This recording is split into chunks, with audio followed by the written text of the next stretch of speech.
think we can start. Thanks for being here tonight, and I'm really happy to have Dilip Da Cunha with us. We know each other since many years, no? I can say. Sorry? We know each other since many years. I think so. I mean, since Venice at least. Since Venice at least, exactly. But we know of you, of course.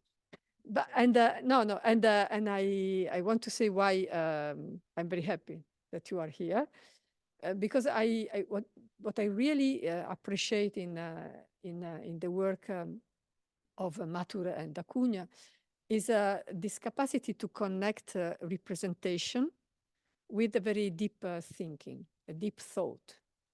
So every occasion is an occasion to investigate concepts, to deconstruct concepts. And I think this is really a fundamental research habit, no? To really stay and deepen also categories, a way of looking at things and never giving anything as evident, because there is this necessity each time to really deconstruct and reconstruct. And this is probably the case of this lecture with this very beautiful title. At the beginning, I was not really understand, but then because I have just heard a few days ago something similar to what Dilip is today presenting, and I think I'm very happy that I can listen again, because it was really full of very deep reflections. And I leave Noélie to introduce Dilip Da Cunha. Yeah, sure. So I think, as Paola already presented quite well, so Dilip Da Cunha is an architect, and he's an adjunct professor at the Columbia University in New York. And he's based in Philadelphia, where you also teach at Penn, where we had the chance to meet in fall. And you're originally from Bangalore, India. Dilip is the author of Mississippi Floods, designing a shifting landscape in 2001, which began their adventure with water with your partner Anuradha Mathur. And this work really represented a key reference in the debates around water in the design discipline.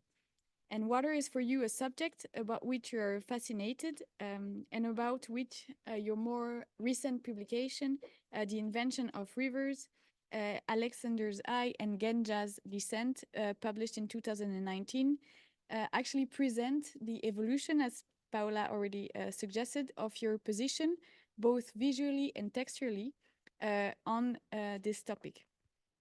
Coming from water features such as the Mississippi water basin and the Ganga, towards expanding our awareness and considering the presence of wetness, a concept from which you propose a discourse aiming to decolonize landscape, starting from freeing water from the drawing lines, and thus an anthropocentric practice of design.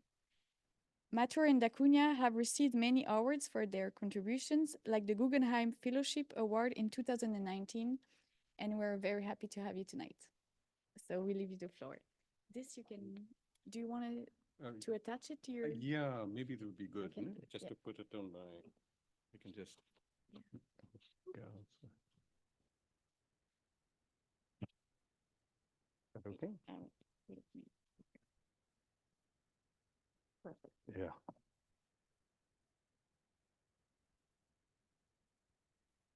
Yeah. Oh, okay. Well, thank you very much, Noélie. I mean, I've met Paola and Noélie on different occasions. I mean, I met you one in Philadelphia, I guess, and you, of course, I met in New York and Venice and a couple of places. What I'm, I think, Noélie, you mentioned this thing about freeing it from the line, water from the line, and we've moved on from that actually now. It's freeing it from the surface, just the idea of the Earth's surface. And so the last book, Invention of Rivers, was really about the invention of the line, as a, we take it for granted that people see lines. I don't think we should be taking it for granted. The line is a literacy. it's somebody's creation. And so it's the same with the surface. These are geometric creations that belong very much in a culture and that we take for granted. So what happens when you don't take it for granted? So what I'm going to share with you today is some of these reflections actually on our work that can be contextualized by what we're working on now, which we call the ocean of rain. So I want to begin with what I really call a fact that we do not live necessarily on an Earth surface, but we live in an ocean of wetness. We are surrounded by wetness. We are wet ourselves. I mean, in fact, we survive because we are wet. I mean, if we had to dry up, we are dead, right? So it is our wetness that allows us to participate in the world. So when you think about it like that, that we live in this wetness that is evaporating, condensing, changing, places, states, and doing all kinds of things that I show in this diagram. How do you arrive at this object, that we call a planet, that is, we are told 70% water and 30% land. That's what we are told, right? I mean, this is the fact is, I mean, this itself is remarkable, right? I mean, if I shift from here, because it tells me one thing, that if I'm looking at a planet that is like this, that is an ocean and not an Earth, then where do I draw the surface? Just because I see something there, do I draw a line that makes it a surface? How do you put a line? I mean, I challenge myself actually with this image. I think of Jupiter. I think of Saturn and Jupiter. I mean, Neptune and Jupiter. These are gas giants, right? They're gas giants, But when you look at them from a distance like this, you tend to see a planet that has a surface. It's a globe. But the fact is that when you go any closer, you see gases. They're just gases. How do you put a surface on gas? Think about that. How do you put a surface on gas? It has to be design intentional. It has to be an intentional act of design. So who puts the surface on Earth and then tells us when we are little children, we're 70% water and 30% land? That is absolute nonsense, because what we really are is 100% land and 0% water.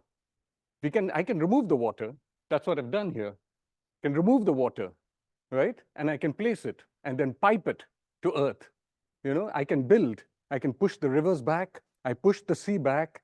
Everybody knows that. I mean, they've been doing this for centuries. I mean, look at the Netherlands, right? You push the sea back in order to get land. So everybody knows there's land underwater. So water is just an inconvenience, right? It's something that you can make manipulatable, right? I mean, I can move it. Just like I can move people, I can move water, right? So is that the intention of design? So that I can make wetness into a controlled element that I call water. So I make a distinction between wetness and water. Because when you think water, you think not land. When you think land, you think not water. There's a negation that is included in the word. But when I think wetness is non-dualist. There's no negation about it. I can see it in mud. I can see it in things, Wetness is everywhere, like I say. So the question that we ask is, wetness is everywhere. Why do I see land somewhere? And why do I see water? Sorry, why do I see water? Water, you can say water and land somewhere, right? So this is what we have created by design, an object that is all land so that we can control water. And I want to make this, I control wetness and by making it into water.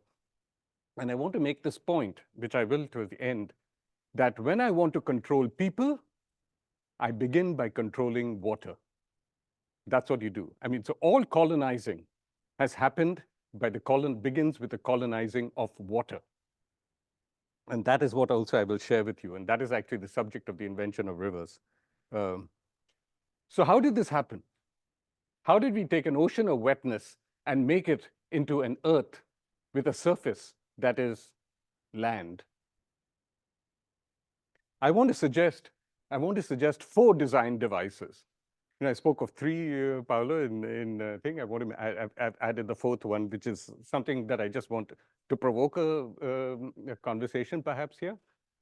So the 4 design devices: the surface, and I mean the geometric surface, a surface that has got area but no depth, right? The line, which has only length but no breadth. The hydrologic cycle, which is fair weather time, and landscape, which is the language of elements, that the tree, the thing, the that. I'll take you through each one. Oops, it's not moving forward.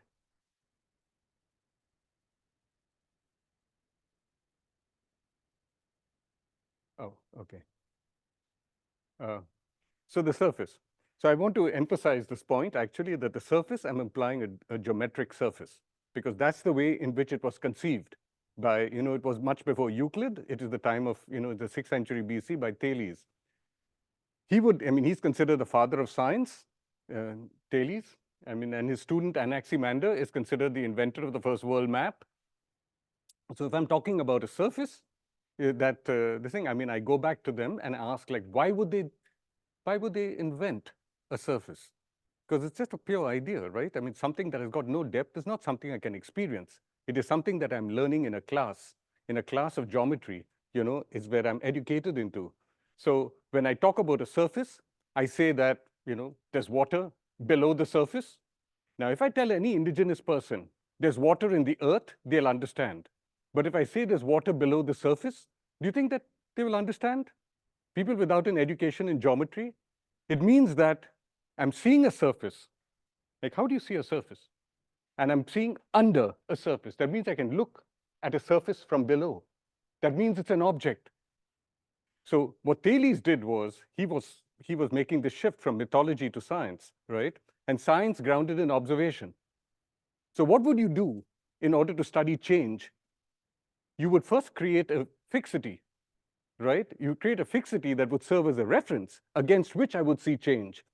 So that is what the surface was. The surface was introduced as an object in science for a reference against which to view change. So he instituted the shift from mythology to science by putting in the surface. And what did the surface do? So the surface, so that is a field of wetness, right? That I do not know how to situate myself in wetness. So what do? I put in a surface with no depth. A surface with no depth. So what does it do? It divides wetness above from wetness below. But look at the brilliance of this. That same surface now becomes a uniter, not a wetness, but a waters above from waters below and waters below. So waters above means precipitation comes down, and then the springs, from springs I get water up. So what can I do with the surface? I can manipulate it to make water go anywhere I want. What a brilliant design, right? What a brilliant design intervention. Now, if you had patented this, can you imagine how many millions and billions you would have made actually with this invention of a surface, right? So this surface then becomes the surface of the earth, right? And now I assume, and I learn in school that this is the surface of the earth, but surface of the earth. That means this, no depth, has just become part of the earth, right? So it's not separating anymore, but it is, to some extent, dividing atmosphere from earth. The second is the line. Now, there are many lines, and I'm not talking about any line. There are gestures and the contours, and there are, connecting A and B. But the line I'm referring to is the line that is without breadth, the line that you do not see, the line that is pure conception. It's a pure idea. That line, when instituted on a surface, does this. So when I look at it in section, the surface in section over here, I'm seeing water flowing from high ground to low ground. It's just a matter of observation against this reference, right? So I have a reference. I'm seeing water flow from high ground to low ground, and the lowest being the sea. So what do? I then look at the surface from above and I divide it into the part that drains the water and the part that is drained. So I get land and I get water. And that flows to the sea, which is then this. So the black is water now, and this is land. And we'll come to this question later. Rain falls all over, right? How do you divide it? How do you divide this? So some parts I'm assuming the water ebbs, and some parts water flows. So this ebbing and flowing has got nothing to do with the sea. It has got to do everything with the surface of the earth. Ebbing, you heard the term ebbing and flowing? They always talk about it as the sea ebbs and flows. It's not just the sea that ebbs and flows. It's this entire surface that is ebbing and flowing. So this part, water ebbs, and this part, it flows. Again, genius invention, because I can take this line and I can make it go any way I want. And I can make water move, make this wet, and make that dry. The third is the hydrologic cycle. Now, you're familiar with the hydrologic cycle, everybody here? I'm assuming you are. We all learn it in school. You might have done drawings like this, that thing, or a drawing like Paul Klee, who comes from these parts, I assume. I mean, at least this is where he ended up for sure, in Switzerland. So over here, he's built on Robert Horton's much more complex drawing of the hydrologic cycle of 1941. So must have been, when he was at the Bauhaus, maybe just after the Bauhaus, when he produces this in his notebooks. But it's a fantastic drawing because it gives you the hydrologic cycle in 4 moments, right? Precipitation, flow formation, evaporation, and cloud formation. Just remember this one moment of flow formation when water is on the earth, like he's showing it here, which is a brilliant drawing actually, because the rain, and look at this earth surface and to the sea, and it evaporates on the sea and goes back to form clouds, right? So you have this moment of flow formation. So you have wetness. Wetness is everywhere. But now when I'm looking at water in 4 moments, this moment is when I single out, for a surveyor singles out in order to go out and survey. Because they don't go out when it's raining. Now, why would they not go out when it's raining? Precisely because they won't see the line between land and water, right? They won't know what is ebbing and what is flowing. So they go out in a fair weather moment, and then they construct a fair weather landscape. A fair weather landscape, that is when water is not precipitating and water is not evaporating. So any map that you see is a fair weather map. It's a map that is constructed in a moment of time or in a field of moments of time of clarity. And that is why a satellite image also today, you wait for the clouds to disappear. You wait for the clouds to go because the cloud formation. So what are you doing in this? We have constructed this as our moment of reality, of habitation in which we do design. And what do we do with this? We make it into weather events. So in other words, I live with a fair weather landscape and rain comes and goes. It's a visitor. So this clever invention of the hydrologic cycle has allowed me to constitute 2 control systems. One is a control of space in this moment. When I'm controlling now, I draw the line between land and water. So I'm controlling my space. And what do I do with weather events? I know when a weather event is going to come and I know when it's going to go. And we spend so much of money in predictions. So I know the beginning and the end of an event.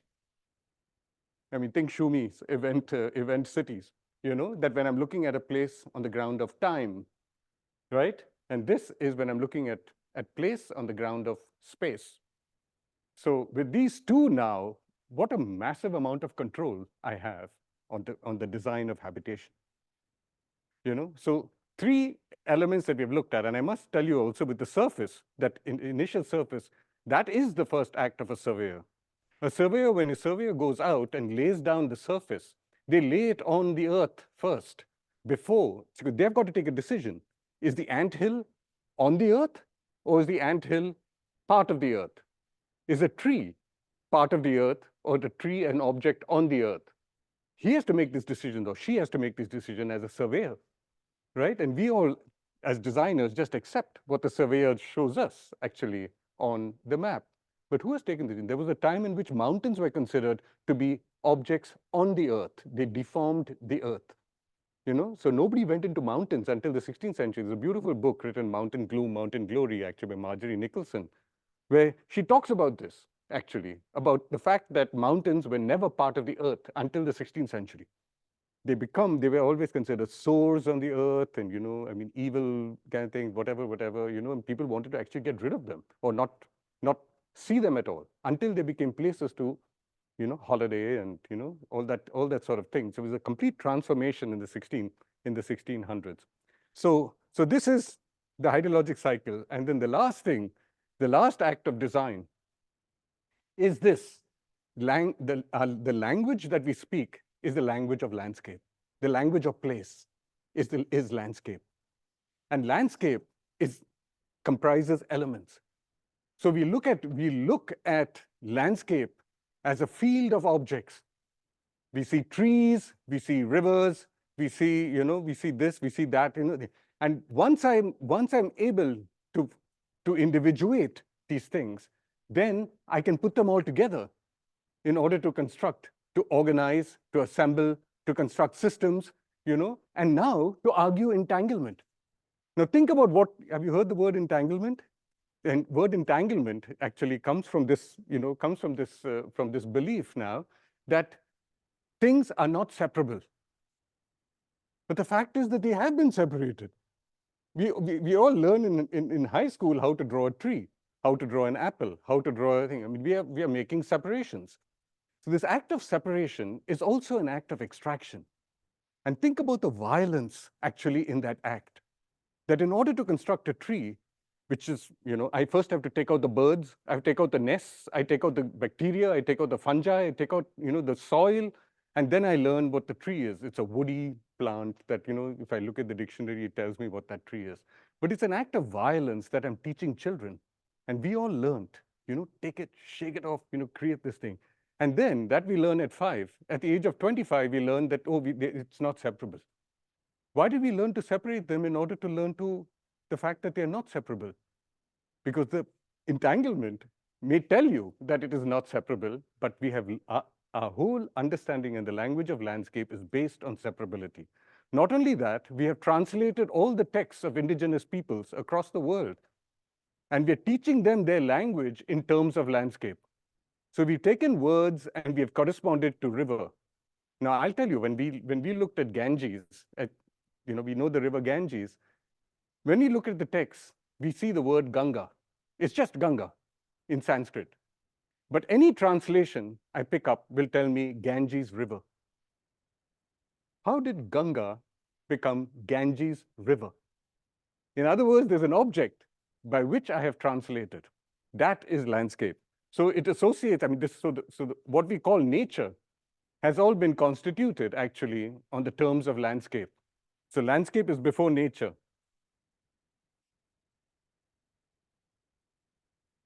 But it is not only nature, so I'm talking about the rivers, which I can extract and then straighten out, and, and the mountains, which I can extract and make comparisons of heights. I can also do the same with buildings. I can do the same with things that, Paris is somewhere here. I think no, that's Reims, I think, but that might be Notre Dame. But you identify them by the objects. The pyramids of Egypt must be somewhere in there, yeah. See, the pyramid of Cheops, See, these are also extracted objects that we talk. So there are cultural objects as well, But this one is the best, actually, because this is the classic Thomas Daniels picture of 1790s. They traveled through India, and Thomas Hope, actually in London, in the Soho, asked them to produce one that provided the architecture of India. So they created this. Has anybody ever been to this place? You must have seen the Taj Mahal, right? But you probably saw it like this, right? So this is a field of objects. This is the first Photoshop, that you just take these things, objects, and you've actually created this field of elements now that constitute a place. But this plays out how we learn landscape.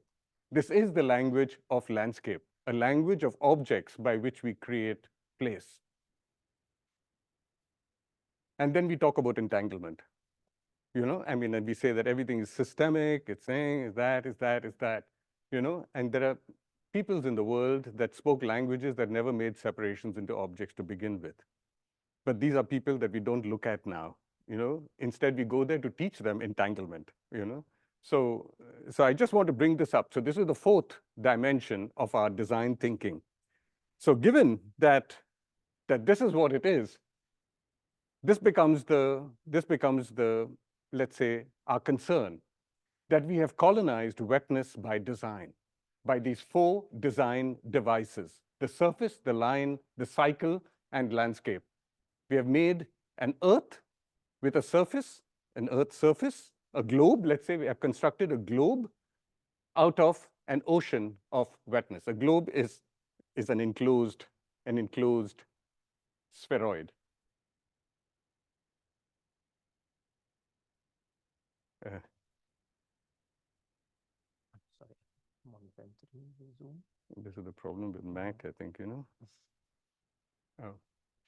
So given that is a product of design, what we are facing with climate change today, there are all these issues, not just climate change issues, but there's poverty issues, there is pollution issues. I mean, there are all kinds of issues. Are these problems to solve? Or is this a design project that we need to question?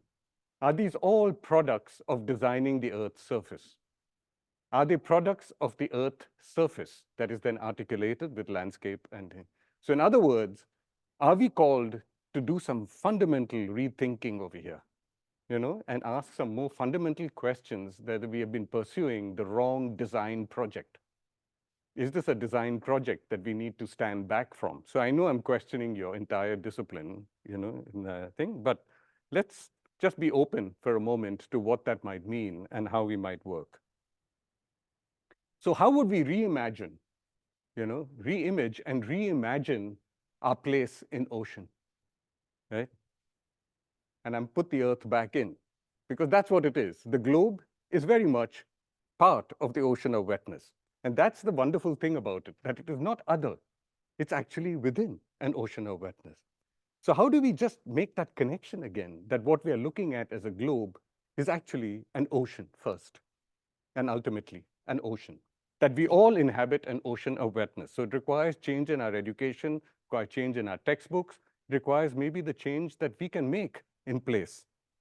And I want to take you through, 4 projects, but before I do, there are 3 principles that I would like to, sort of put forth to you, that we somehow play out in our design projects, or in understanding place. Let me put it like that, in understanding place. One is changing the way we receive precipitation.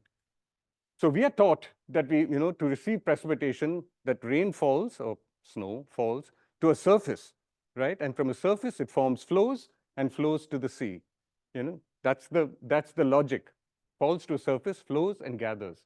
Over here, I'm not looking at a surface anymore. I'm looking at clouds to aquifers. So when precipitation falls, it doesn't fall to a surface. It just soaks its way down. And it doesn't necessarily come down only. It could just go up before it reaches the ground. It could evaporate even before reaching the ground, right? I mean, you think. So basically, precipitation replenishes wetness that is already everywhere. That's already everywhere. So I've already moved from a plan to a sectional imagination, and I'm focusing our attention on low grounds and high grounds. Low grounds and high grounds. And that I'll come back again and again to. What it means to design in this zone rather than design on a surface. So changing the place we inhabit, well, I just said it actually to some extent, but here I contain water with lines in order for land to be free. And the land then, that is between the dry and the wet season, is just the difference in the water levels. So I hold the line with a levee system. That's what I'm doing over there. I'm holding the line with a levee system. Over here, I'm moving between low grounds and high grounds and allowing wetness to be free. So there I'm containing water so that land is free. Here, I'm allowing wetness to be free, and I work on a gradient from high to low. So notice there are no absolute edges. There's an appreciation of gradient thinking. So there's no such thing as dry in this world. There's just wet and there's less wet, or wet and more wet. So the third thing changed the time in which we inhabit. So right now we inhabit the fair weather landscape, and weather events come and go, right? So the hurricane comes and goes. And notice everybody says, oh, we cannot predict the future. But they know how to predict something that is not predictable. It's very interesting, actually. As much as we want to talk about and suspend prediction, we just have to predict. So everybody knows that storm events are increasing in frequency, they're increasing in, and all kinds of things like that, but it's all grounded in prediction. So we are wedded to predictions in this thing of weather events and time of habitation. Whereas over here, we are living with a perennial wetness. So I'm working with rain, I'm working with multiple systems within a singular understanding of precipitation.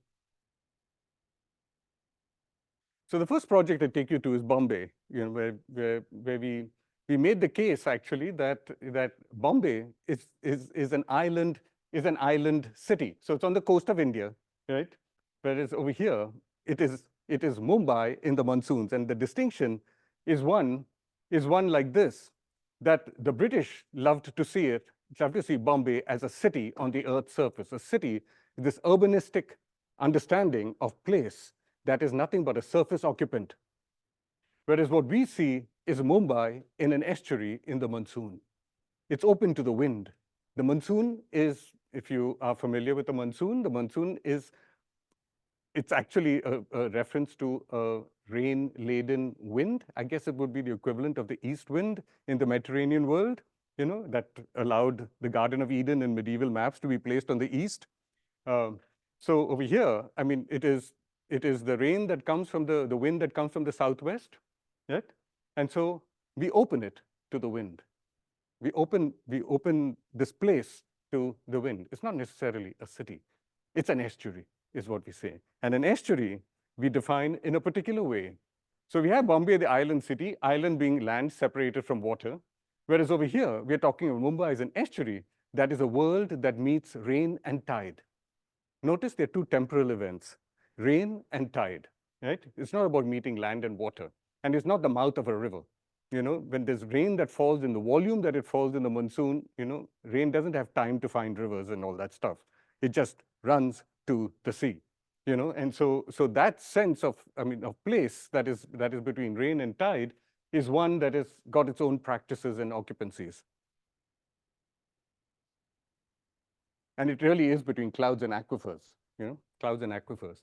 So an island, a surface occupant, a space, versus Mumbai as an estuary in time. It's a shift in the imagination for us from plan to section, just given our education as designers. When you start thinking island, you start thinking of islands within islands. And so that's what a planner does. A planner thinks islands within islands, and that's what you end up with, land uses. And so they organize place by land uses. I mean, it's wonderful to come through this landscape. I mean, from Zurich. I mean, it's so organized and so, I mean, it's like my first letter home was, I said, boy, these people know how to keep the chaos out, Yeah, really. I mean, or to keep the chaos elsewhere. I mean, that is I mean, and you look at our places. I mean, this is what you see. You can't control this by space. These are practices that the British tried to control and make this into Bombay. They could not. This remains Mumbai. And this is the people's place. So this is the Maidan, which I was talking about earlier in studio, wherein you have multiple things. You have, parades going on, you have public speaking going on, you have multiple games of cricket in which, pitches cross, and things. So, I mean, it's all appropriation. It's appropriation ground. So the same thing with rain, that is in tank systems. I mean, it's all about less and more, less and more. It's never about, boundaries. So we created this exhibition. While that happened, And then the government asked us to participate in this and give them suggestions. We said, no, we're not going to give you any suggestions because we don't want to come on your ground. You come on our ground. So you come on the ground of wetness rather than this wetness that soaks. And this is counterintuitive to them. When they hear flood or they see flood, the first thing everybody's thinking, drain the land, drain the land, drain the land. That is the last thing that you should be thinking. We should think holding rain, holding rain, holding rain. That's what we should be doing, you know? And so, of course, you know, they're not going to give us any room. But what does it mean to actually hold? Because when this was happening, actually, I mean, soon after this happening, Bombay goes into drought. You know, and you say that, I mean, flood, drought, you know, I mean, you have these cycles that because there's no holding. Holding is the strategy by which you just talk about less and more, you know?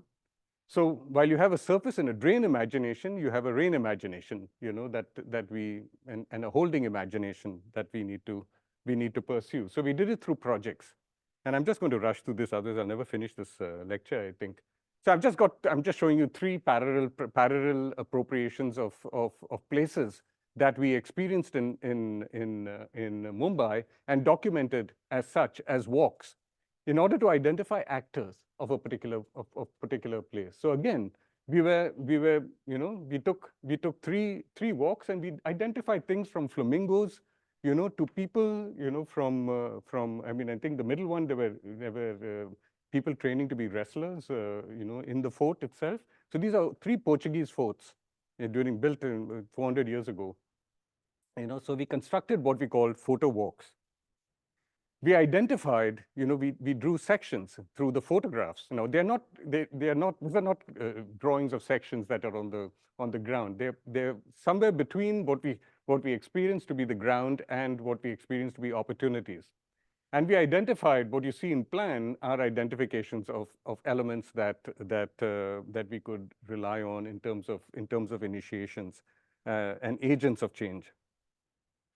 We also worked with time. Remember, we're now turning from an island to an estuary. We also move from space to time. So these are calendars.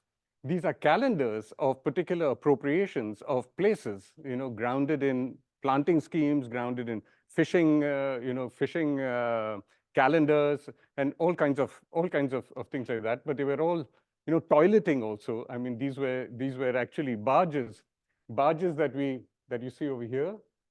They are barges that come in and provide people with toilets and that anchor out to sea in biotic cleansing systems.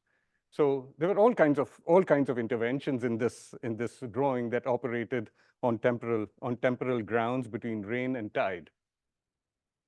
As all these forts were on the so-called, you know, on the edge of the sea. So, and they were simple interventions. Sometimes it was just the change of color of a place. Sometimes it was a boardwalk. Sometimes it was a market. It was an event market that operated on particular calendars and livened up places during certain periods of time, right? So that's what this is. But notice that they were all on the same drawing. They're all on that drawing that we began with on a photo walk. So everything was on that drawing. From there, I'll move to Washington. I mean, so just east of Washington to the Chesapeake Bay. This is the Chesapeake, actually. This is the Susquehanna. And I was just saying this morning, actually, how you know, this whole thing, this entire thing, is actually an extension of the river, that in which some of these other rivers enter. You know, like the James River, the Rappahannock, and all that kind of. But that's Washington, and this is Norfolk. This is part of a project that we were asked to work on for structures of coastal resilience, because this is a place that is second after New Orleans, actually, in rising sea levels. So what do you do in the face of rising seas, you know? And this place has, I think, risen about, I think, 8 centimeters or so, I think, in the last few decades. So we grounded ourselves in this idea of low ground and high ground, and what it means to actually see. We were called to do this actually after Hurricane Sandy that affected entire east coast of the United States, actually, from here up to Boston. So we said there are 2 ways of looking at a coast. One is as a line, you know, so you start off with points, because that's how a surveyor does, right? He identifies points and then, but don't connect the dots like that. Because once you start connecting the dots like this, then you start thinking of a barrier between land and sea. Instead of that, actually, open them up. And we then coined the term fingers of high ground. So the fingers of high ground then operate as an open system that I can extend all the way in and out. And you find actually it's just another way of reading the coast. I can read this coast as a line, or I can read it as multiple fingers that break into fingers, that break into fingers, that break into smaller fingers.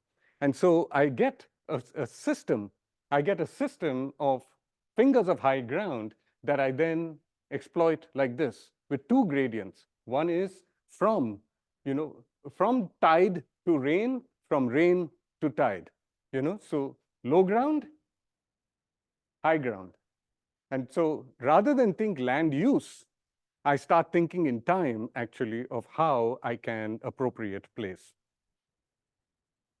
So this is the distinction, actually, between two systems of let's say, dealing with water, let's say, because now we are talking to the Army Corps of Engineers, right? I mean, in the United States. So we presented it like this, that this is a closed system of levee construction. So I won't enclose the entire city in a levee. What I will do is I will make it pockets, so anything fails, actually only a small part fails, right? I'm not going to fail the whole city. But whereas over here, this is an entirely open system. So constructing fingers of high ground actually allows for an open system rather than a closed system. So this is one of the projects. You can see how it will be affected by sea level rise, in the next few decades. So what we did was build these fingers. And so it was just a matter of raising and lowering. And this is the way in which the coast always was. But the settlers, the European settlers on the entire East Coast have filled up all the low grounds, and that is what has destroyed this. It's not so much the destruction of high grounds, it's actually the destruction of low grounds. So rain doesn't have anywhere to go, you see? So to reinstitute high grounds and low grounds, we had to intervene. And so it was about creating holding systems of rain, versus, alongside raising grounds. I'm not going to spend too much time. The distinction will be just very subtle, and there's enough soil which I want to extend. So these were some of the sections that we were doing. But this is the kind of calendar that we then had to operate between rain and tide. So it was working tide, holding rain. That's the way in which we were working as a system. It was also actually finding soil. How do you find soil? So this was about making dredging, finding opportunities of dredged soil and converting dredged soil to soil for construction. And there's such an immense amount. There's this Craney Island. That is what you see over here. This island is 2 miles by 2 miles of dredge just from the Chesapeake Bay. 2 miles by 2 miles, and it is considerably high. You could only do this in the 1950s, but it is still operational. So we called our project Turning the Coast, So we are not using this imagination, we are using this imagination, right? The next one is the Ganges to Ganga. This is the invention of rivers. But this project really began, so I say that, Ganges is a river, Ganga is rain. And we often mix them up, right? We learn in all textbooks will tell you that Ganges and Ganga are the same thing. They all refer to a river, right? Except that the Ganges is the English thing, and this is the Sanskrit, Ganga is Sanskrit. We say, no, it's not just that. They're two different imaginations, right? One is river, one is rain. But this project starts with the Mississippi, right? So the Mississippi floods was a project that came about from, and it was really quite a fun project that Anu really began, and I got roped in because I was just a poor PhD student, which I'm sure some of you are. So I would accompany her, and then I, worked with screen prints, and we did this whole thing, and I just got completely absorbed into it. My dissertation just fell off the, I don't even want to think about it. So we identified 4 places in the lower Mississippi, actually, that each of them were, a world unto itself, really. And so we just drove across this thing. We took the boats down the Mississippi, and we just documented it with a very cheap camera, $15, panoramic camera. And so this became part of an exhibition. We also did archival research on maps and what it meant because this is all a European construction, actually, of the North American, of so-called North American landscape, that you created these two lines, and these two lines have become Project Flood, become levee systems. Like I said, once you draw a line, the line just evolves into a barrier between land and water. So we saw this in the exhibition in Lucerne the other day, a Fisk map, but by Harold Fisk, a geologist posting, who went, if you go above, you will see that this is, this river has moved, but that's not the point. The point is not about a river moving. The point is, why are we so preoccupied by drawing this line on two sides of a water? Now, anyone here actually separated land from water, with a line? It's an absurd thing to do in a soil, in the richness of the soil. Wetness just extends. Even in the soil, it extends. How do you draw a line? I'm still so puzzled by it. You draw it only because you want to hold it. You want to hold it and you want to channel it. That's what you want to do, actually. You want to channel water so that you can control it. So that's what this is, Project Flood after the post-1927 flood. We did a whole set of screen printing to bring out the absurdity to some extent of this project, but also the potential of this place. And we asked this question: is Mississippi a river, or is the Mississippi a landscape? But that was in our early days. So it was 20 years ago, and we have sort of evolved the question since. But the absurdities that follow from the definition of this as a river, and definition, I don't mean just a mental definition. I'm talking about a physical definition of an entity. Really it carries to absurd extents. Like this moving island across the river, a fight between Mississippi and Louisiana because it is an island that has oil. They use maps to say it is the same island that has moved. I mean, this is just sand that is being created and washed away. But to argue that it's the same island that moves, I mean, the Supreme Court justice who actually sat on this case, he says, is this existential geology? But ultimately, that's exactly what it is. I mean, it leads to really absurd things. And I discovered now the whole notion of the river is an absurd construction, actually, that raises a lot of questions.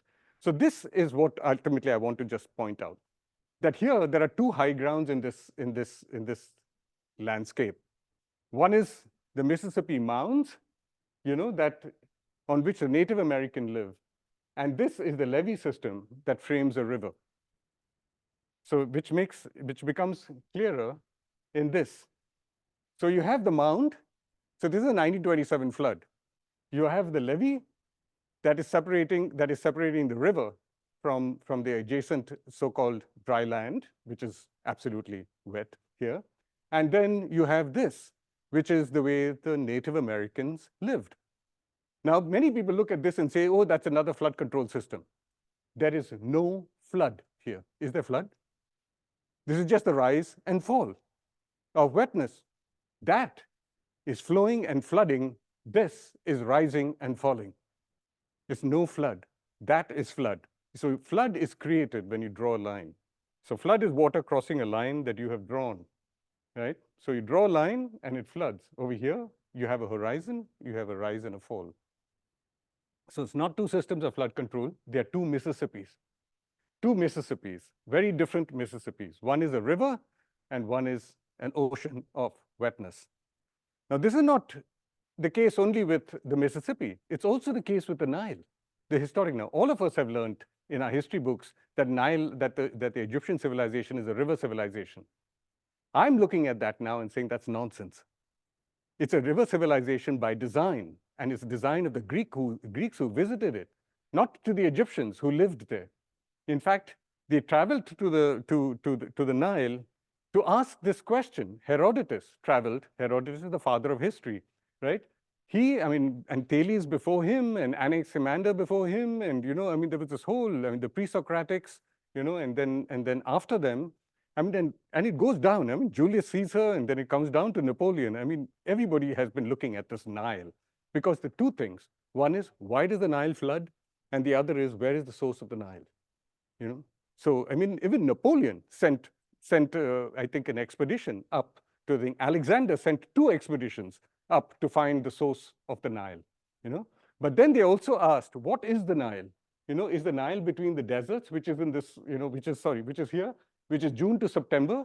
It occupies this entire thing, entire ground between the Arabian desert and the Libyan desert, or is this the Nile?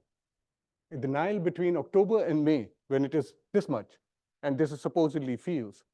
Now, these are the questions that they were asking. Now, why would they ask these questions?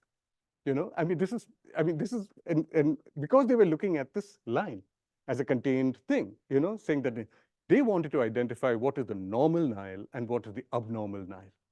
So they were not just defining normality, they were defining abnormality, and why abnormality? Because now that's a control system, right?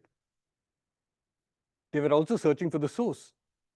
So asking where the source of the Nile is. Now think about it. Why would anybody ask for the source? So when you draw a line, it has to begin somewhere.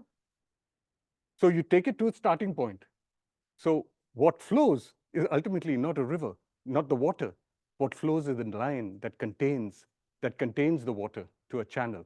So they asked the Egyptians gave them no answer. So they just thought the Egyptians were stupid, right? And this was what the Egyptian knew. So the way the Egyptian showed it was like this. That they saw the Nile all around, actually, and coming from beneath them. It just rose and it fell. It rose and it fell. There was no flood. So when it rose, they just moved into the field. And when it, I think it just came back to whatever it was, anything. But it was this way of operating with the ground, not this contained entity. So you have 2 modes of habitation, which I've spoken about. One is contained to a water, to a river, and land that is free, whereas over here, you're operating on a gradient. That's how the Egyptians saw it. That's how the Greeks saw it. And that is what we live with. So that is why, to some extent, I wrote The Invention of Rivers. It contextualizes much of what we do, but it also asks this question: how do rivers come about? I mean, can you imagine a world without rivers? That is what I want you to actually be able to think about. If I'm working only with rain, not in that moment of the hydrologic cycle, in the fair weather moment, when the fair weather moment is when I see a river. If I'm working at the other, in perennial wetness, I don't see a river. So it raises three questions. I mean, let's say three subjects. One is course, source, and flood. 3 subjects, So the course, and think about them as maybe I'll show it in the next thing. And it was about ideas. It's about ideas, and it's about specifically the Ganga and Ganges. That how the Ganges was constructed. I mean, how the Ganges was constructed by colonizing Ganga. So the river was constructed by colonizing rain. That's the larger theme. But there are 3 subjects actually that are clearly actually a literacy. So one is source, is the start of a line, it's a point. The second is course, that is the flow of a line. Think about how you draw, right? And the third is flood, which is the erasure of a line. So it raises 3 questions. One is, wetness is everywhere. Why do I see water somewhere? That is a question that we've been dealing with this entire lecture. The second question is, precipitation falls everywhere. Why do I draw rivers going to points? I mean, I saw some projects today actually also that, projects on the lake here that actually go to specific points. Now, that's not entirely true, right? That is a make-believe drawing. You can argue it's simplistic, but is it just simplistic or is it wrong? That is the question that you need to ask, that someone is dividing ebbs from flows. A surveyor's dividing it, and we are all, as designers, say, okay, that's correct. This is land and that's water, But think what you accept in that. And then flood. Flood is water crossing a drawn line. So why do I see flood as natural? All ecologists teach us that not only flood is natural, that if flood creates a floodplain. A floodplain, you have a flood ecosystem. That whole, instead of questioning the line that I have drawn, I have constructed nature around my mistake. It's exactly what Trump does. Donald Trump actually, you lie and then you construct a whole reality around the lie to actually make it a truth. That is what the river is. It's constructed on the basis of a design act that never worked, and we have constructed things around to reinforce it as a natural object. And we are paying the price for it today. So you have Alexander now who goes with this. I'm not going to go into the larger thing, but Alexander goes with this idea of a line and a surface. So he colonizes. We all learned that he colonizes with an army. No. He colonizes with a surface, a line, a cycle, and landscape. Because he travels not with soldiers alone. He travels with surveyors. So the surveyors create the land by putting in a surface and articulating the surface, and then the soldiers capture it. So when Columbus arrives in America, it's not that he is, that he comes to and he discovers a new land. I mean, even when you can question his discovery or not, that's not the point. The point is that he created the land that he then professed to discover. It's not necessarily true that the Native American even saw land. They may not have seen land to begin with. In fact, I'm pretty certain that they never saw land. If you just read what they're writing about what land is, they're trying to say it's something else. So he comes from Egypt in this rain shadow area and crosses the Hindu Kush mountains and discovers the Indus. And he thinks that he has reached the source of the Nile, because this is the kind of world that he probably entered. Now, how do you put a surface on this world, in this world of the monsoon, and how do you draw a line? Of course, the soldiers got fed up. They couldn't deal with this. I mean, besides elephants and, scorpions and I don't know what have you in this jungle, you're not going to survive very long in this place. So books will tell you that they got homesick and he turned back. I don't think they just got homesick. I think they just couldn't deal with this stuff. You can't draw a line. But, 2,500 years later, we have this wonderful evolution actually of the Indian subcontinent. So in some sense, Alexander was very successful. He started a transformation from a world of rain to a world of rivers. So I look at only one, and that is Ganges. The Ganges River that is constructed out of rain, Ganga. And you find that it has happened across, in the mountains and the thing. I'm not going to get into it in detail, but the book gets into this. But how you draw these two lines is ingenious, and challenging. But what we have created is this spine of civilization, but also a spine of sewage. Right? So this is what you teach children. We all learn rivers drain the land, and they become drains. So this is one of the most polluted rivers in the world, one of the 10 most polluted rivers in the world. You've also created an object that that you can control. You can make the river go wherever you want. I mean, the moment I put in, 2 lines, I can use it like a hose pipe, right? I can just modify it. So this is training of the Ganges, and then of course the damming. I can only dam when I have 2 sides. So you can't dam the Amazon. What do they do to dam the Amazon? They actually create a channel. They create a channel from upper ground to lower ground, and then they dam the channel. You see, that's how you control. And then of course you've also created this object that you can provide rights to. So and the claim that it is indigenous people who are fighting for the rights, to me, this is the ultimate victory of colonialism. That when you adopt a river, I mean, basically talking about a contained entity, this is where even the whole rights-based ethic is grounded actually in the clarity of the object. So then you have this. So what is causing the flood? What is causing all our disasters? Is it rain? They all blame this on rain, by the way, and they blame this on human agency. When it is the creation of the river, it's a design project that we have created to fail.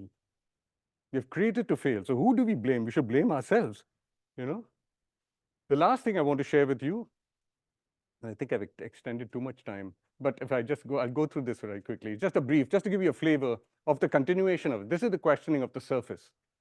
What if we actually operate between clouds and aquifers as designers and not on an Earth's surface? Right? So don't take the surface for granted. Work to create it. And here I'm only just talking about operating now between two worlds. As a designer, I'm educated into that world. I cannot reject it altogether. But how do I work between these two paradigms? So that paradigm is India, is a geographic surface. This is Sindhu, which is an ocean of rain.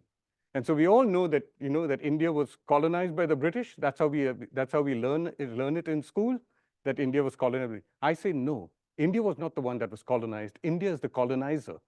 The geographic surface has colonized an ocean of wetness. So what the government is doing in India today by connecting rivers, they're doing all kinds of things like that, they are perpetuating this project of colonialism. They're continuing it. They're continuing using India as a device to control rain or an ocean of wetness. And this is a project, I just thought you might be curious actually to know this thing. This is a marble map that was created to educate people at the time of independence that this is their land. In other words, there was a population, and it was about 80 to 90% of people. They were called peasants because they lived in the village. They didn't know what land was. They didn't know what geography was. In fact, and so they were doing this high-speed education of people who were fighting for independence, of making these people actually see the land that they were now going to inherit from the British.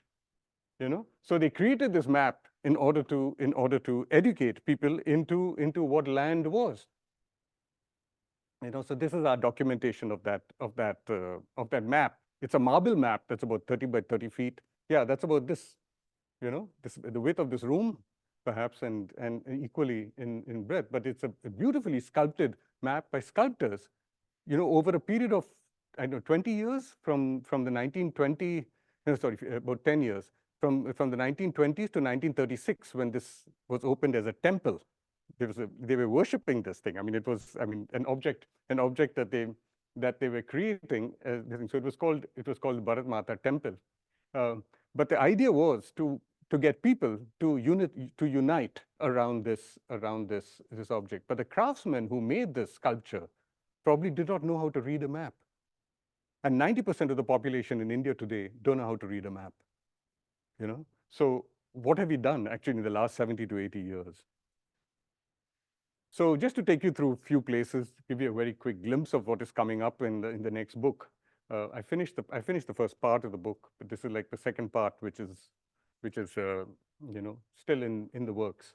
But this is a city on the Ganges. We'll all learn this in urbanism, as a city. The city of Varanasi. And it's considered to face the river. So you have a river, and you have a riverfront, and you have the city that faces the river. So that is one paradigm of thought. The other one is the Janapad, which is a high ground in rain. You remember the high ground, low ground thing? And it is really an alluvial bluff, on which, and I've got so many anecdotes that actually tell you how silly the idea of the river is in this landscape. But this notion of a front was a British creation, and this idea of a riverfront is also a British creation. There's this whole other language, actually, of a Janapad and a high ground that we are exploring. I'll just show you one instance of what it might mean. So this is what you might go and see as a tourist in the month of December, January. Yeah, this is the riverfront of a city, the city of Varanasi. There are ghats there. People, it's a sacred city and a sacred river to be lived on. But now, after this, in the month of June, you get the rains, right? You get the rains. So what you might see with the rains is this difference between the month of December and the month of August toward the end of the monsoon when we were there. Same place.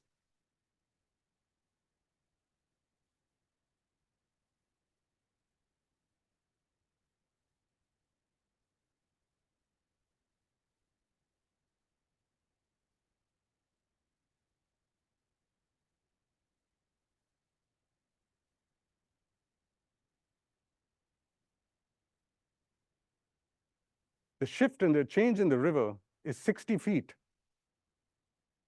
So all these temples are under. So what happens after this? After the monsoons pass, and then the water in the Ganges River subsides, you have this washing. No tourist knows about this. This is the cleaning of all the monuments to prepare for the next tourist season. So now they're using, of course, electric, motors and pipes that otherwise they were doing this with hand and labor, right?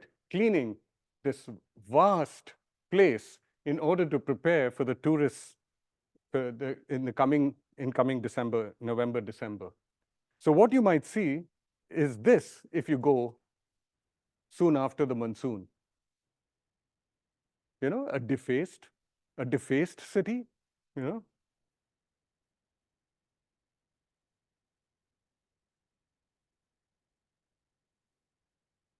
Now think of all the, that this was not all built by place underwater. This water has risen.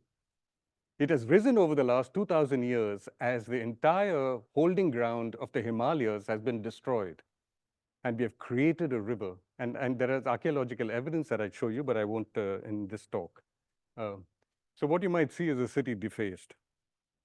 So then you ask this question, so how did people actually live? And they worked the world of tanks on the other side, away from the so-called riverside.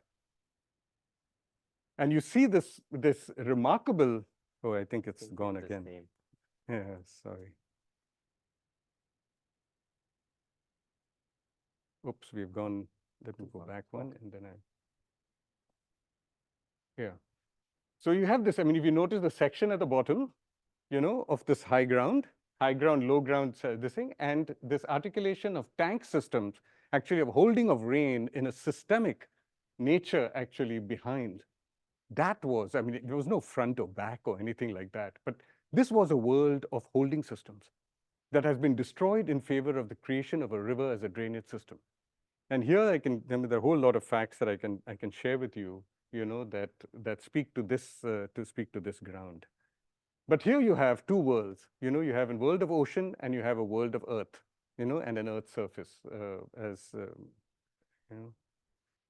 So I do this there are all kinds of places within Varanasi that we engage and we talk about them on the ground of a surface and on the ground of wetness. But just to tell you that by wetness I don't mean wet. It can be the so-called desert, and the desert is a word that comes from wasteland, right? It is considered a waste. But there are about 8 million to 10 million people who live in this, and they would not call their home a waste, right? They find ways to inhabit these places. Like these, singers actually. But by portraying it as a waste, these are the projects that we are creating. We are taking rivers in where there were no rivers, right? And we're creating and we're growing rice in the so-called desert. You can see that over there. It is a remarkable thing. And today we're getting riverfronts everywhere because of architectural projects and land value. Increasing land value with riverfront projects. So here we just take one that the British, like a wannabe river, they show it in the map. Now that is becoming now a real project with the Indian government. They're making that into a river when it was not a river at all. And those blue lines is really what the British imagined it to be in the last century. So this is what they ultimately draw today. We decided we'll go down this. So we started there was the lake in Rajasthan, Pushkar Lake, from where this river is supposed to begin, in the Aravali hills, and then it comes down. So we came down. And there are, goats that are there are dyers that are there are flamingos that come, little patches of salt, the fields of salt, and there are fairs that happen. All this now is going to disappear, because they want to make this into a water body, because that's the designation. Now this is a river, So what we see actually is the changing wetnesses, that you navigate this not as a water body, but as changing wetnesses.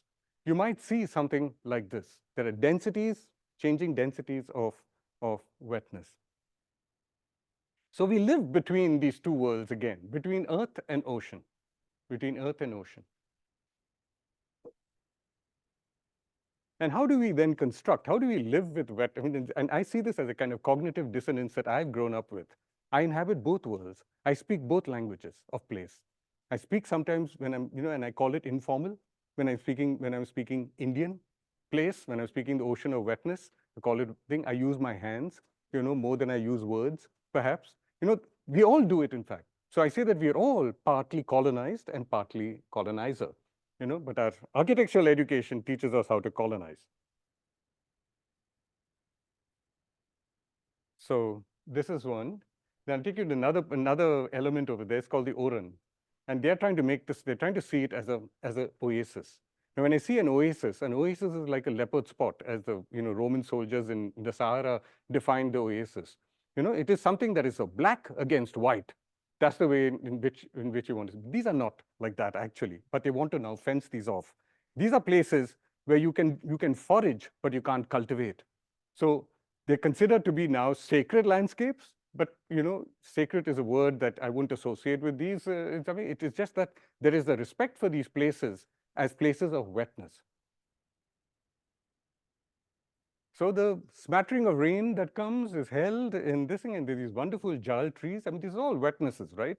I mean, so you look at it more as again one of those elements that are about concentrations and of wetness as you might experience it in gradients rather than in absolutes.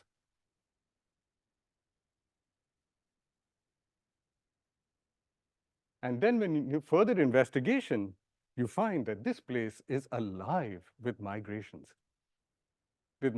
of all sorts, including people, actually, animals, birds, and when they're talking about migrations across distances, like from Europe, you get also the Siberian crane, you get the common crane, and then you get all these birds of prey that come from Africa across the various parts of the Middle East.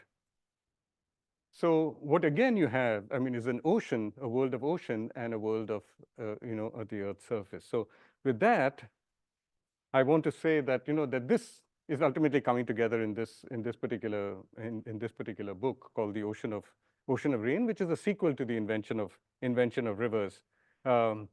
So just to conclude, I want to talk about decolonizing wetness as a way of decolonizing place. And this we have done in all the places that we have investigated, whether through studio or whether through our own work. The work that I've shown is not studio, it's just our own, Anu and my work. But everywhere we have gone, that has been the challenge. The challenge has always been not just to solve problems of a place, but to also change the imagination. So our work has always been towards public exhibitions that are about engaging people in, as outside of the academic environment, and opening their imaginations to the possibility of wetness as opposed to land, water, schema, or let's say opening their imagination to ocean as opposed to the earth surface that everyone is used to. And a lot makes sense. A lot more makes sense actually in an ocean than it does on an earth surface. Okay, I'll stop there. Thanks very much.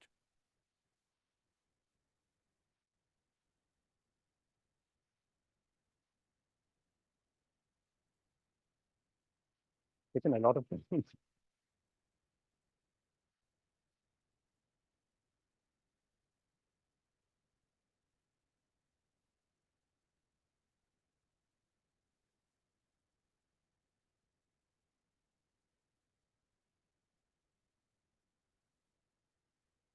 Maybe we can reopen maybe probably more light.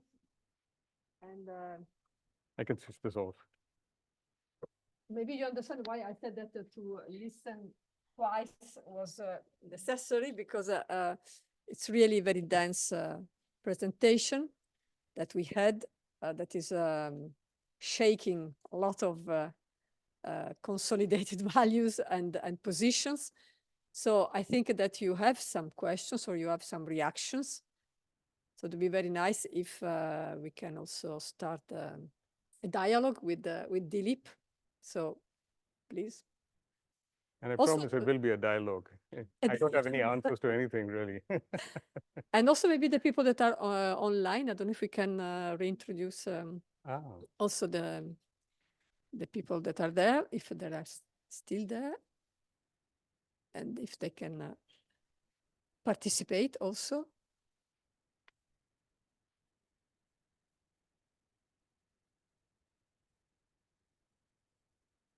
Maybe you can open all of them. Yeah. Good. So who would like to start? We need to use this so that everybody can.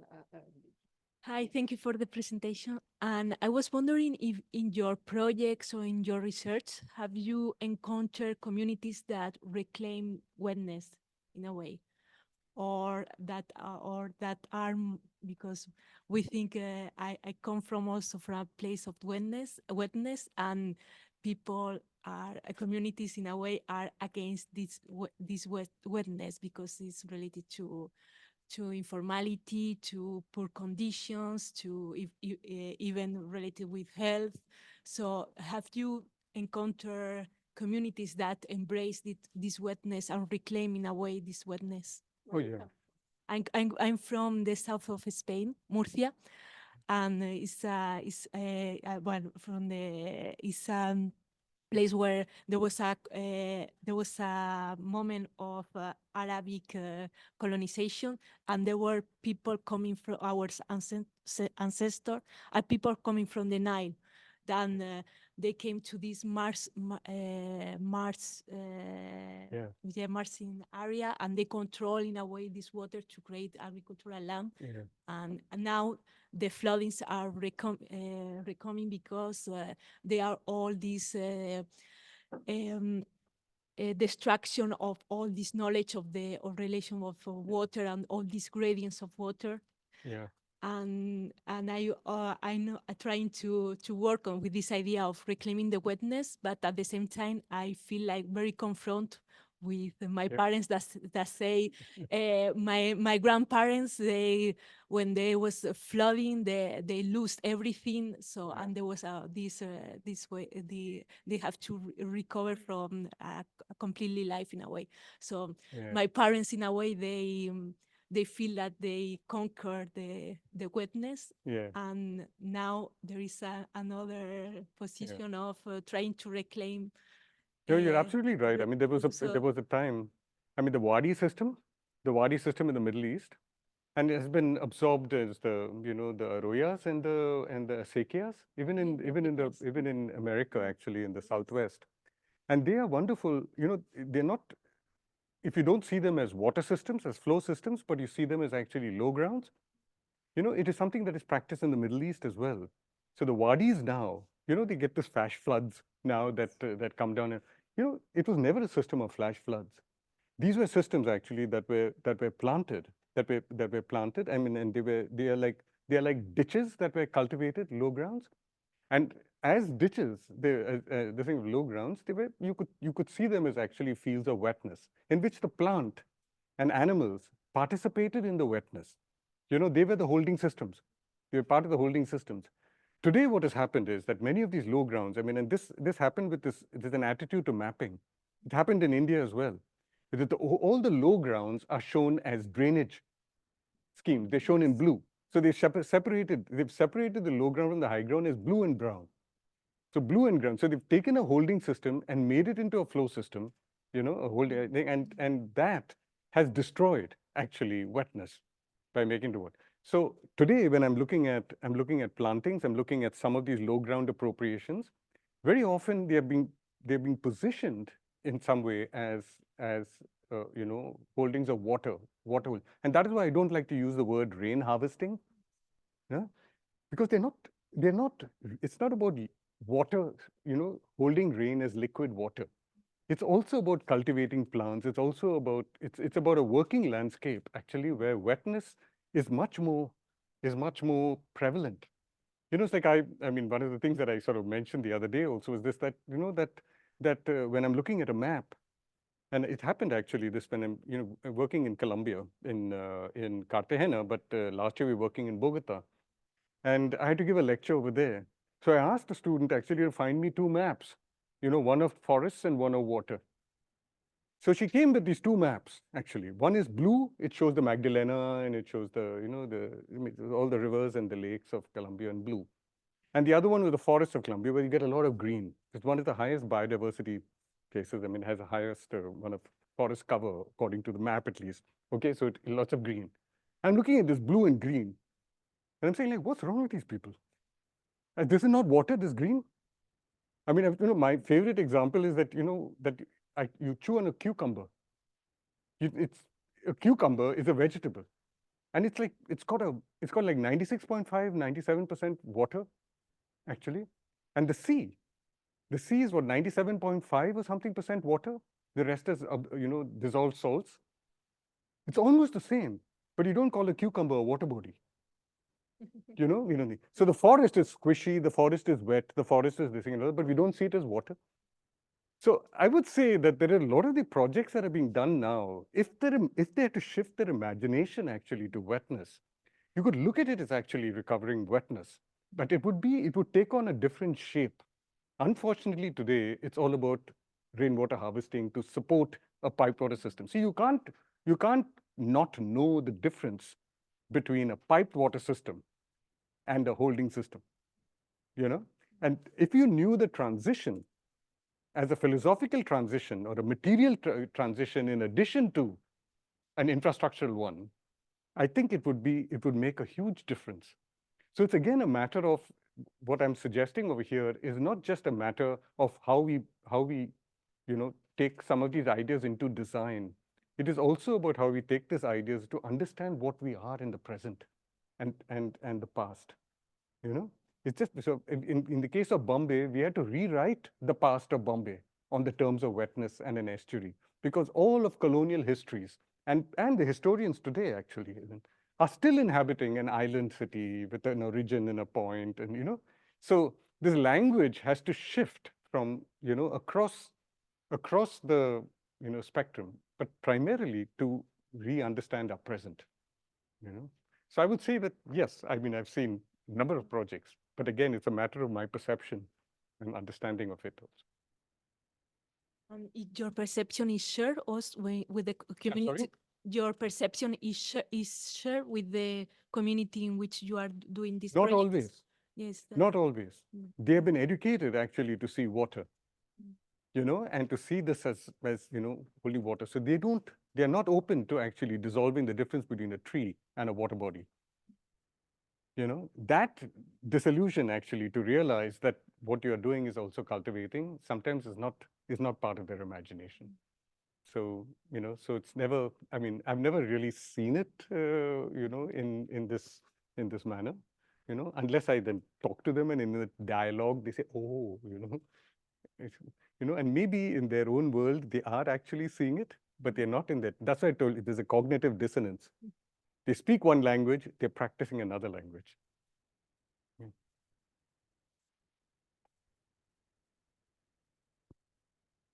As we are also made mainly of water, our body, don't you think that maybe this disconnection to the water with other living subject is also because we had ourselves disconnected to our water inside ourselves? That may be very true, actually, because one of the things that I mean, and it's very difficult to comprehend this. You think about the astronaut who's taking a picture of that Earth. I mean, and the first picture was this blue marble taken in 1972, actually by Apollo. I don't know which one.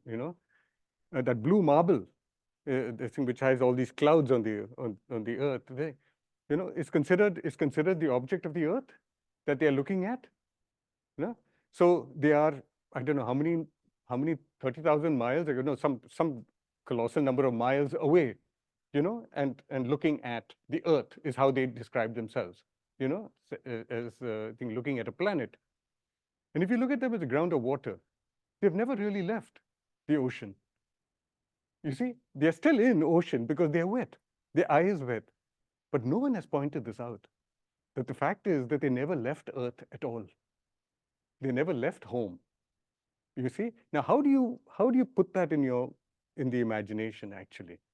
That they've never left an ocean of wetness, but they have left a surfaced earth, you know? So that shift has to come with a new understanding, a new imagination, and a new imaging. We can't just rely on a photograph. You see? We've got to, like you say, we've got to recognize, we've got to bring ourselves as wet beings into the picture. How do you do that? You know, I mean, and to me, that's why I feel it's a design project.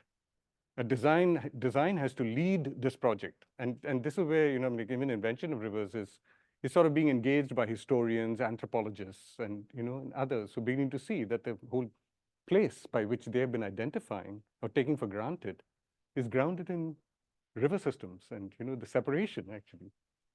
You know, but this is I mean, that's an excellent point, actually. It is about recognizing that we are immersed in wetness. And so that's why I say that when you're immersed in wetness, all you can see is less wet and more wet. You can't see any absolute. It's like asking a fish what is it like outside water. You know, a fish will not be able to say, you know, what it is like outside water. So it's like us. We should not be able to say because we are immersed in it. So that's an excellent point. It begins with that.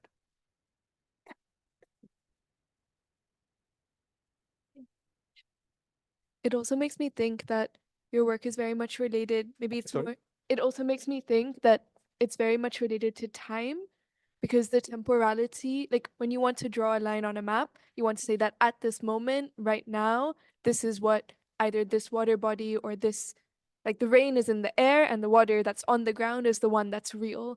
But actually, this feeling of time is very, very difficult to capture in maps, in diagrams, and illustrations. I think it's also why your videos spoke so much, the 2 videos from Varanasi, because they show you time in a way that actually a map or a diagram cannot capture. Do you have any, I guess I don't have a question so much as like, this is what it makes me think of. No, but that's a good observation, but I'm very wary. I'm very wary of that as a singular, I think when it's immaterial, in the sense that people are producing maps today that are, I mean, and the satellite professes to be a map in time. Mm-hmm. So what you're seeing now is a river that is moving. I mean, you can't imagine how popular this has become. That people are so like little children, you know, they love to see like water moving in ropes kind of thing. Mm-hmm. You know, that Fisk map, if I play it out in time, you say, wow, you know, and there's a lot of fascination for that. But to me, that is immaterial.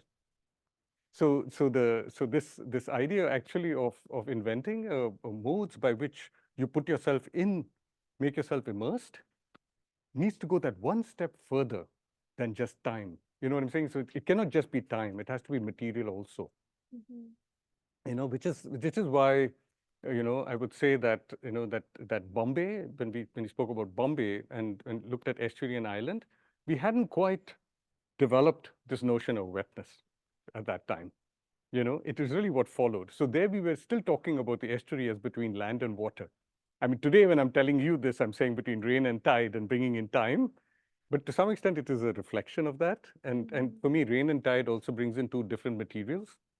So there is a material content that is exciting, you know, is really came about because people started saying, oh, you know, we can, you know, if it's time, then I can do it, you know, like this with maps, you know, and so that's Yeah, because it becomes a problem that you can solve with a time lapse, but that's Ex- actually not the thing you want to ex- solve.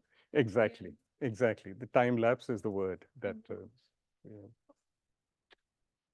Thank you so much for the talk. My question is more about the method of your work, which interests me a lot. Is we with the idea of the entity and giving the river rights, etc. You started discussing to not see it as an object or a subject whatsoever, but to see it as a system in which it operates, or the system that actually makes it or makes the existence. When you say it, what do you mean? The river, for now. Huh? For the river, I guess. No, that I'm you're going to be falling very into the careful trap about of because there's my no own river to see. words.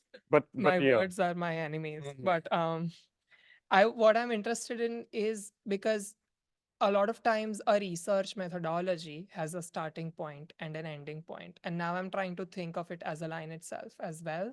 But then how do you research within wetness, where there's no direction, where there's no starting point, where Yeah. there's nothing to follow? Yeah. Yeah. I mean, this is where I think as when we focus a lot on imaging and imagination that are intrinsic to our research project, and really, I mean, I cannot write actually without imaging, I mean, and so the two go together always, in a, but if I'm thinking wetness, I'm moving away from representation. You see, with water systems and flow systems, that then lead to, like I just used the word system, that lead to systemic modes of thought. They really are representable. They're representable. So representation is something that I have an idea of and I can present on paper in an act of communication. What we're doing now with wetness is that we're pursuing actually things like staining or screen printing. These are things that, these are modes of communication that we associate with demonstration rather than representation. We are not trying to demonstrate. We are trying to, to represent. We are demonstrating our engagement with paper, rice paper, or this thing, or blotting paper, or anything like this, in the same manner that a farmer might engage soil. Or so there is, I mean, in one hand, a representation is a logic, A is to B is a ratio, whereas over here I'm working analogically, A is to B as C is to D, or proportionality. So I'm drawing a parallel between me and maybe even the person I'm communicating to. I'm not professing to represent them, which is such a colonial act, actually, that I'm representing water, I'm representing the tiger, I'm representing the, that's why I asked you, what is this it? You see that the it is already presupposed. And that it, in the presupposition of that it is the domination of representation and the domination of colonization. So I'm moving away. I mean, since Kant, I mean, representation has become the big thing, and we did engage in it. But what we're asking for is we give that up and we say, can we now demonstrate? And then it becomes a level playing field. Let me just see if is there someone from the online public that would like to speak? Is there a chat?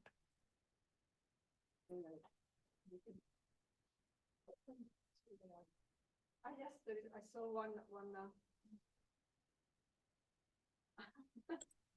It seems Hello. that there is a big thunderstorm arriving, and then Cecilia and Jennifer are going away because there is a less wetness moment. Yeah.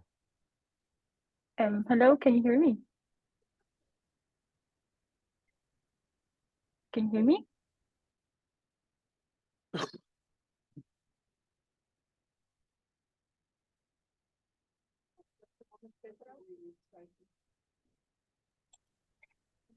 Hello, can you hear me now? Is there water that I can get in here? Just some glass of water? Wow. Can I drink from it? Yeah. Okay. You can write the question or the comment.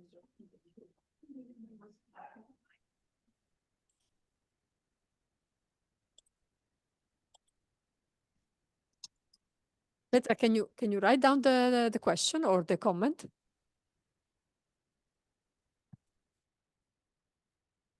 Okay, maybe while we wait for your question, Petra, we continue with the conversation. There was Shyam and then Matthew.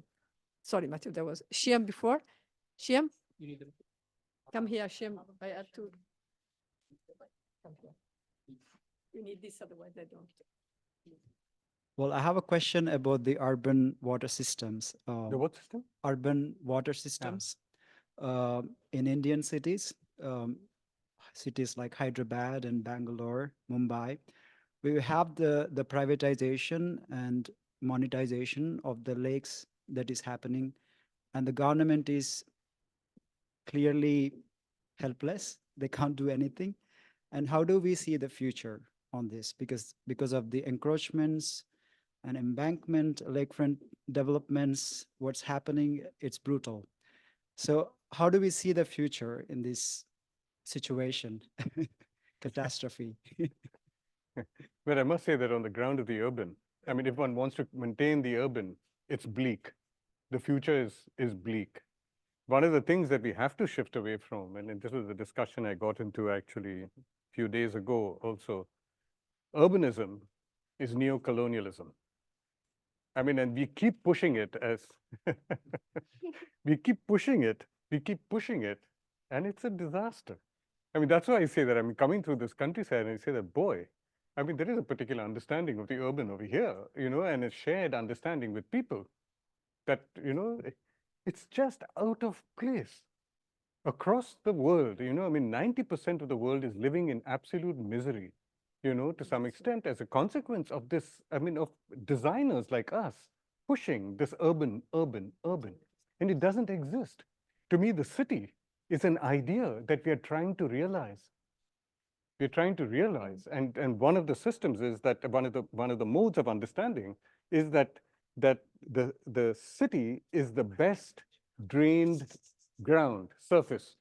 You notice the city compared to a village is badly drained, whereas a city is supposedly best drained.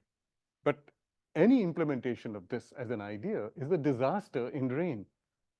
So what I find to be very interesting actually is that Europe today, I mean, in this whole question actually of the success of wetness, Europe today, I find, is moving from rivers to rain. Talk about the room for the river. I mean, like I say, the room for the river is actually not room for the river. If I take room for the river to an extreme, is room for rain. That's the project. But I'm seeing Europe moving consistently to holding systems, in the face of sea level rise, in the face of this thing. I mean, your projects, I think a classic example, I think, of this thing. I mean, the one that in the exhibition that I saw. I mean, it is moving away to holding systems and to wetness. The infrastructure that European colonizers have placed in places like India and places like Indonesia, places I think, and now are being promoted by experts from here, are continuing to promote rivers and pipe water systems, flow systems. I find that to be absolutely perverse, and all in the name of urbanism. And so I'm looking at actually what is happening in Europe and saying that there is a defiance of urbanism going on over here that is actually under the surface that nobody wants to even talk about. I'm looking at the shift actually from water flowing systems to wetness systems as a, as a fantastic opportunity that we should be promoting across the world. Why are we not? So I have no hope if I'm continuing to look at India as an urban rural civilization. Forget it. We have to move to it as a monsoon, that it is recognize it as a monsoon world in which we need to get out of the language of urbanism. We need to get out of the language of city. We have been given the city enough time to try and create itself. Forget it. It's not. It's a language that people cannot come to terms with. So let's just drop it now. I mean, we've tried it for how many years here? And we keep talking about it as city. Where is the city? Point to one city in India that is a city. We talk about Bombay. I mean, I ask people, I say, where is the limit of this thing? It's nonsense. I mean, here I can see the limit of field and I can see this thing, where in India, it's just eating up. We are destroying our forests, we're destroying everything. It's just spreading like a, thing, and there's no hope. And money is the thing, land is the thing, I mean, it's a thing, yeah. So yeah, so basically I have absolutely no interest in promoting the urban, and I would encourage you also let's just get out of that and let's devise a new mode of habitation in wetness. What does that mean? I don't know, I mean, this is something that we are playing with as an idea, but as a designer, I know what not to do at this point, so searching for another language. Well, there's much to be said. I'm going to keep it very succinct because I realize it's been a really rich contribution. I want to say, as an admirer of your work for many years, when I was seeing the work, I was thinking, wow, it just gets better and better. And then you show some of the old work, and I thought, yeah, the old stuff holds up pretty well. It looks pretty fresh, So that's cool to see. And I want to propose to you a way of thinking about it, slightly lateral, but maybe diagonal to what you're describing. Because when you say, let's get out of urbanism, first of all, there's a whole conversation, and that takes more time. But we can remember, where does it come from? It's from Serda. And what did he say? He said, we should ruralize the urban and urbanize the rural. So he was talking about also creating a dynamic rather than static condition. So I think it's very poetic that you ended up with visualization, and even getting beyond visualization, you're going towards illustration or demonstration or beyond representation, because what is the problem of speaking for others is that you can't, so that's true. So we came through this through the eye, through visualization, but it's very poetic that the eye itself is a membrane of capillary morphology. And so this is really not just poetic or philosophical to talk about living systems. We're talking about thermodynamic paradigm for design. Everything is alive. That's the paradigm. That's really exciting. And I think you've landed on it. So I want to propose an idea, elaborating the development that you've been doing with this method to include colors as representation along a fixed scale, like the tempered scale in music. Why? If you see the climate report now, they're trying to visualize all of these things with literally hundreds of different color spectrum legends, and they all mean the same thing or different things. There's no coordination of representation in color. Let's create, and we can start with your methods, a way to map politics, economics, sociology, technology, environment, law. Now we can start talking about design as an analytically derived procedure. It's an exciting idea. Do you agree? I'll tell you where I think that there's an element there that I think is fantastic as a possibility. In fact, this was a conversation that we just got into in studio earlier on about how that the language of practice crosses actually disciplinary boundaries. So what you're saying makes perfect sense. I mean, in the sense I think, but I wouldn't look at it disciplinary. I would actually look at practice as a system that is prior to disciplining, the geography. So for me, it is not about piecing it together. It's about actually taking a position of before they were divided. And so if I'm looking at a potter making pottery thing, I'm not just looking at the clay that is actually emerging. I'm looking at the cooling system, that is, if we think of it as cooling the water within it, but what about that, that transpiration, and the latent heat that it is taking away from actually the atmosphere around it. I mean, all this has not been looked at, and then the tree it is under, the KHD tree is known as wet shade tree. Not, I mean, and that's the way in which you look at it, so It's so what very you're beautiful saying is what you say, fantastic. because in fact, and this would be the one thing maybe to add to Paul Clay's beautiful method of illustrating, what's the difference between the whole water cycle, which is building soil and constructive thing, and the half water cycle where soils are eroding and all the systems are degrading? It's the presence of plants. It is very exciting. So this would be a color spectrum to start to talk about prior to disciplines. I love it. Absolutely. So to come to your color spectrum, I think is fantastic actually, because then you're making the case actually of a gradient, I think, which is what we try to do in staining. When we stain. Yeah. So I mean, it would be a fantastic sort of accomplishment. The idea is to just get beyond the false boundaries that actually demarcate things that, So if, yeah, static thing. And so even your which I take sort of issue with in terms of like Ebenezer Howard and everyone else actually talking about the urban and the rural. The separation has come first. And I'm asking, why do we actually embrace the separation before we embrace the non-separation? So I feel that Because we can't get anywhere without dualism. no, Just and like this, you said, ebb and flow. So we have to make it up even if it doesn't exist. no, but the, you know, what we are discovering actually in the languages like Sanskrit, the language thing, that people are telling me this now.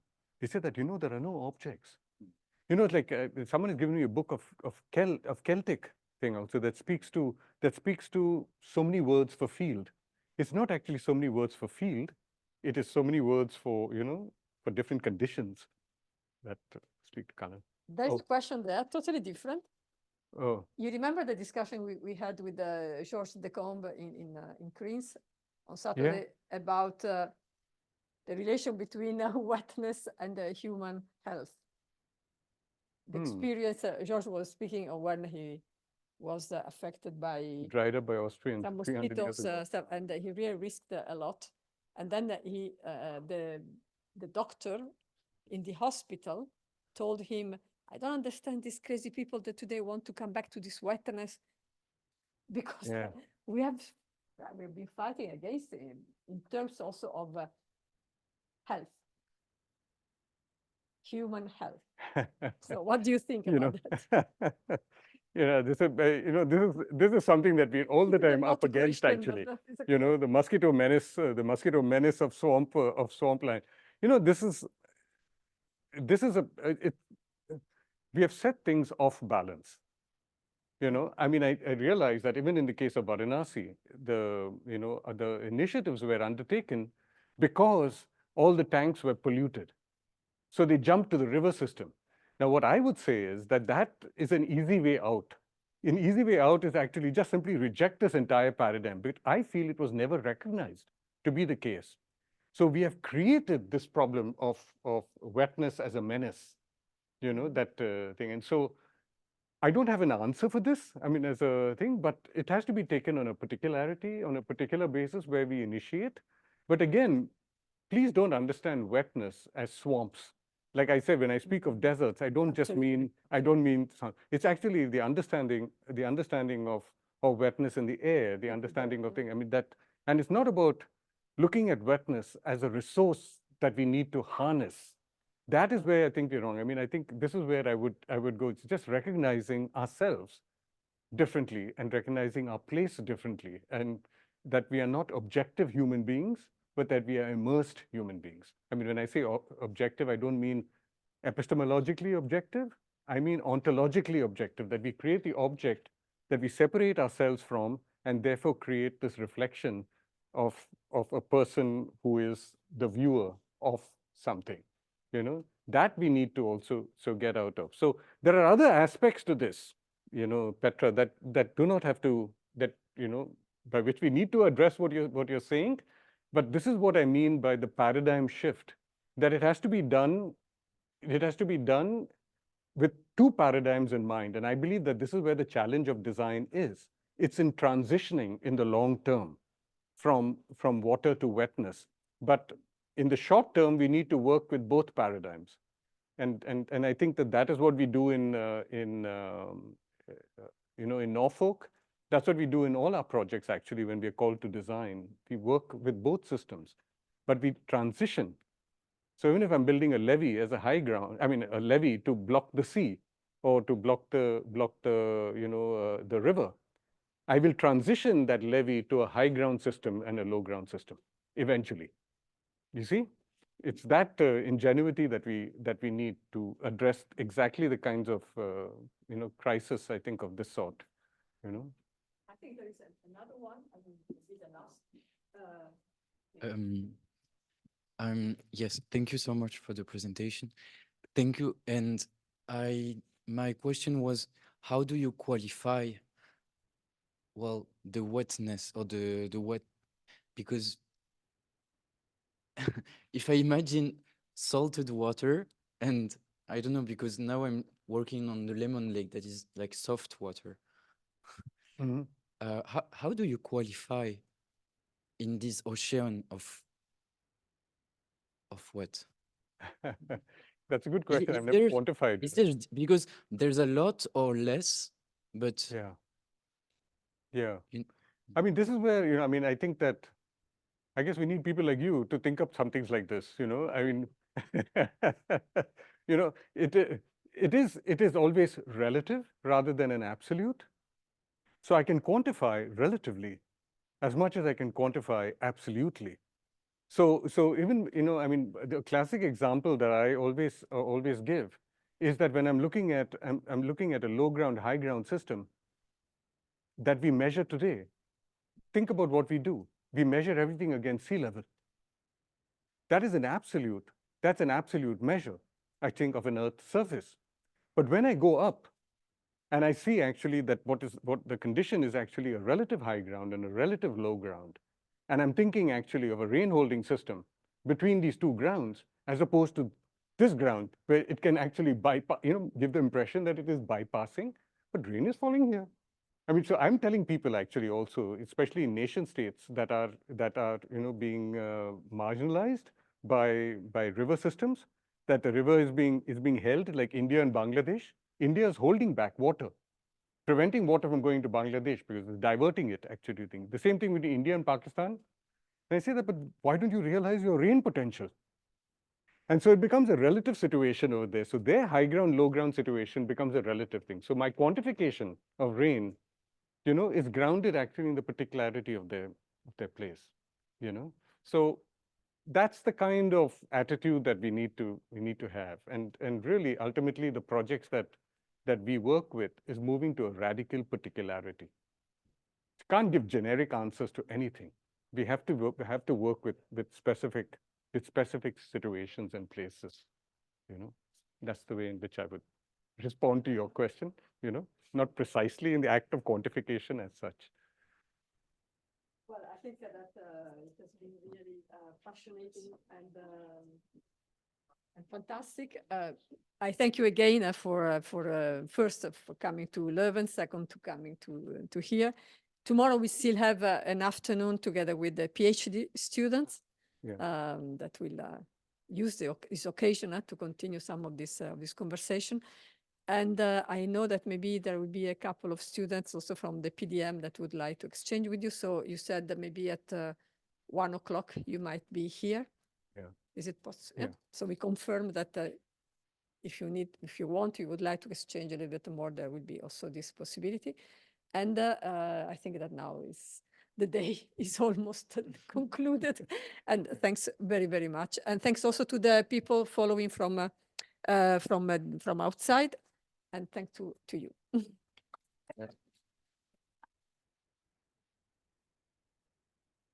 Wonderful. I look forward to tomorrow. But today we have explored quite a lot. I mean, that's what education institutions are, no? I mean, provocations and conversations.